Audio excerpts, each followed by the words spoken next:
করে, তাহলে বুঝবেন কিভাবে। হয়তো হয়তো 5টা মানুষ আছে, সেই 5টা মানুষের ভিতরে কেউ হয়তো কাউকে ওষুধ করতে চাচ্ছে, বা কেউ হয়তো কাউকে ওষুধ করেছে, পেটে ওষুধ খাইয়েছে হয়তো কোনো খাবারের মাধ্যমে, বা কোনো জলের সাথে, বা কোনো প্রসাদের সাথে, বা যে কোনো জিনিসের সাথে হয়তো খাইয়েছে। সেই ওষুধ আপনি 5জন মানুষের ভিতরে বুঝতে পারবেন যে একজনের প্রতি হয়তো একজন তার কথাটাই শুধু শোনে, বাদ বাকি কোনো মানুষের কথা শোনে না। সেই ক্ষেত্রে বুঝে নিতে হবে যে পেটে ওষুধ করেছে।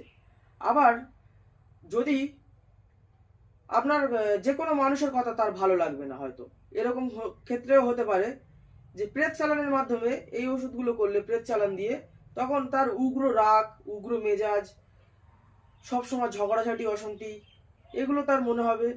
বা এই পেটে ওষুধ করলে সে মানুষের মাথা মস্তিষ্ক খারাপও হয়ে যেতে পারে, সে পাগলও হয়ে যেতে পারে, বা বিছানা সজ্জাও হতে পারে। এই সমস্যাগুলো মানুষের হয় পেটে ওষুধ করলে।